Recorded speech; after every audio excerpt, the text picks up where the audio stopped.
it is the reproductive part of a flowering plant, which means you have all seen a plant. Have you all seen flower also? I have brought a flower over here.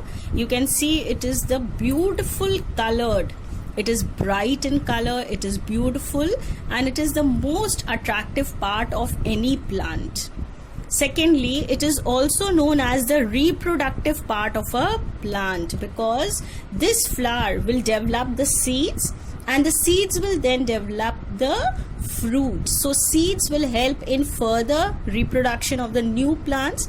That is why we say that flower is the reproductive part of a flowering plant. Flower is the seat of the sexual reproduction and helps in the formation of the seeds first, and then they develop into the fruit. Now I had asked you to do this diagram, children, in your notebooks. You must have drawn. I asked you to write the parts of a flower. You must have written that. Okay, now we begin with all the different parts of a flower. To begin with, we begin with the first thing. As you all can see, this is the small stalk with which a flower is attached to the stem of a plant. So this small stalk is known as, children, pedicel. This small stalk is the pedicel. Next we come to, as you can see, children, there are small leaf-like structures. They are small leaf-like structures.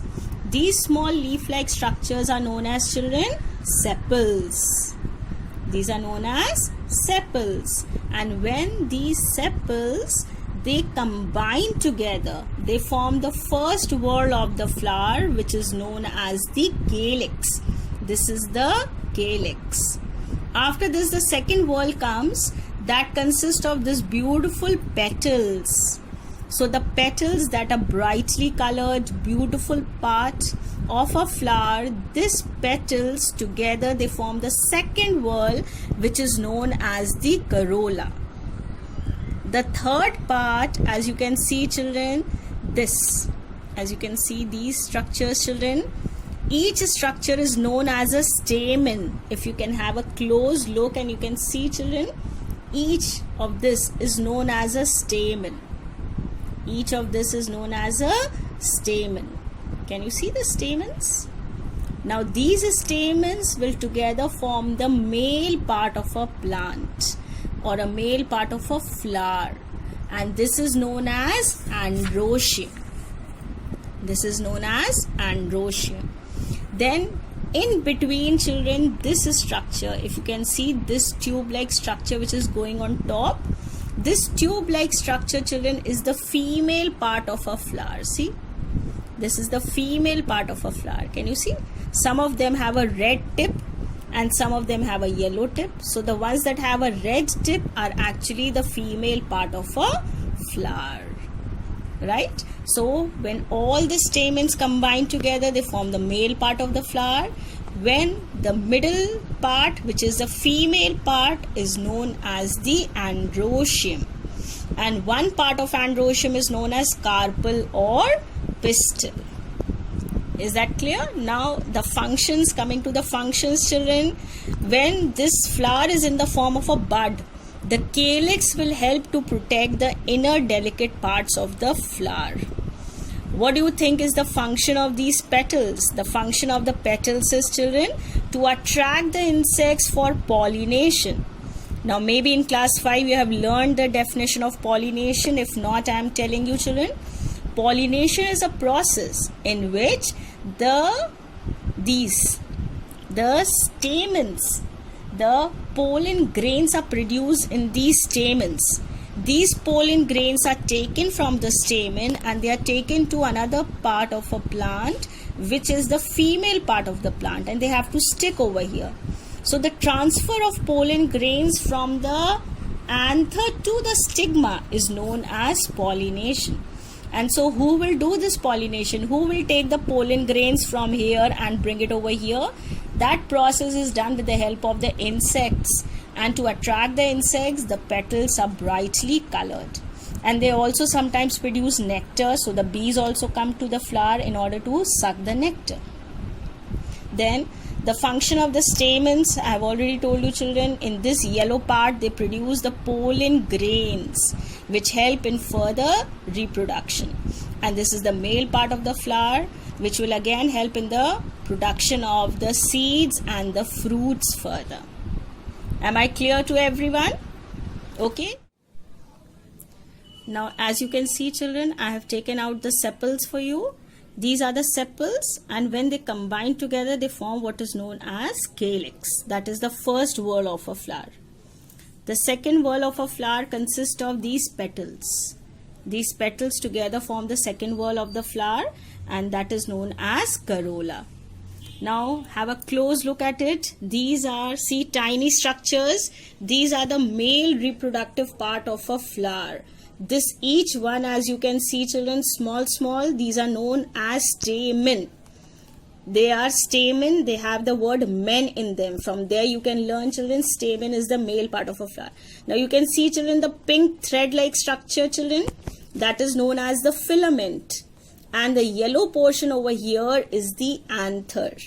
And when I'm going to, if I take some anther and I rub them on my hand, children, something yellow powder like substance comes out. Some yellow powder comes out from the anther, that is known as the pollen grain. So this is the male part of a flower.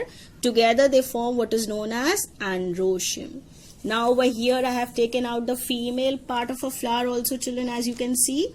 This yellow portion, as you can see, children, that's the ovary.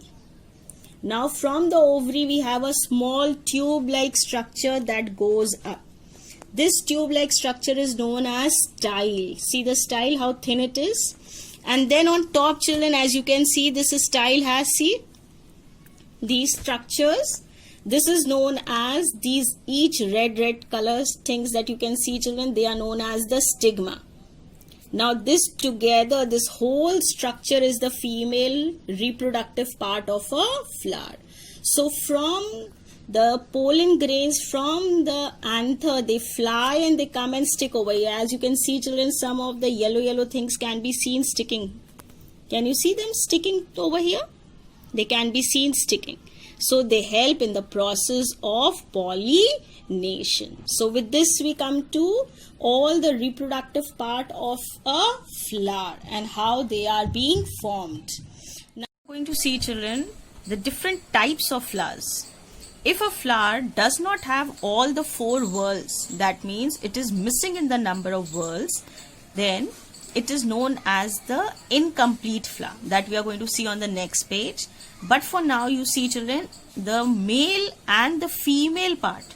If the male or the female whorl is missing and a flower has only one of them, then that kind of a flower is known as a unisexual flower. Uni means one. Sexual means sex. So if one sex is present, that means it is either the male or the female, then it is known as a unisexual flower. Examples are papaya, gourd, palm, etc. If a flower will have both the male, that is the androecium, and the female, that is the gynoecium, both the whorls are present, then it is known as bisexual. Bi means 2, sexes are present. Another word for bisexual is also known as hermaphrodite. You pronounce it as hermaphrodite. Examples are China rose, that I had already shown you, children. Then petunia, mustard, etc. Come to the next page. The complete and the incomplete flower. Right now I told you, children, a flower that will have all the 4 whorls, that is the calyx, corolla, androecium and gynoecium, is known as a complete flower. China rose, okay, which is also known as, in common language you called it as hibiscus. Incomplete flower, any one of the whorl is missing. It is called incomplete flowers, like the flowers of the date palm, the mulberry tree, papaya, etc. Now come to the functions of the flower, right? Now these are certain functions of the flower, children. Wow, how are we going to use the flower? How is it useful for us, right? Some of the flowers are used as the spices. Then they also produce the nectar, which the insects suck for the purpose of pollination. They come and then they serve the purpose of pollination for us by sucking the nectar and all. They produce the fruits and the seeds, perfumes, aesthetic value. Aesthetic value is grown for the color, shape and smell, and of course for the reproduction purpose. The next topic is, children, pollination. Now the first two line is telling you the definition of pollination, which is the transferring of the pollen grains from the anther to the stigma. That means from the male part to the female part is known as pollination.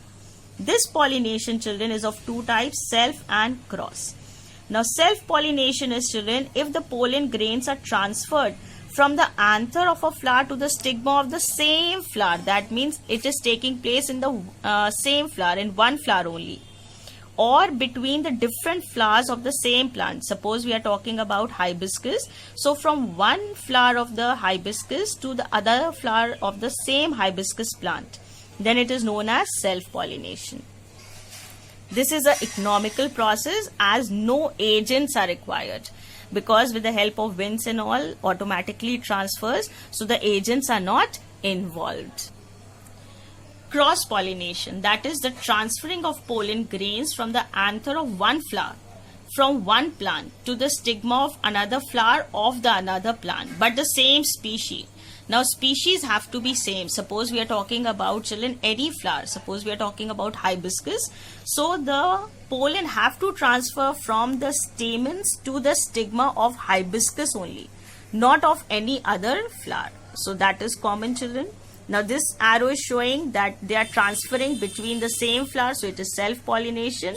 And cross-pollination is, suppose from here it goes to the flower of another plant. Suppose I have two plants. This is one plant and this is another plant. So if they are flying from here and they reach till here, then it is known as cross-pollination. Okay. Now in the next video, I'll be telling you the agents of pollination. Till there, take care. Bye-bye. Have a wonderful day ahead.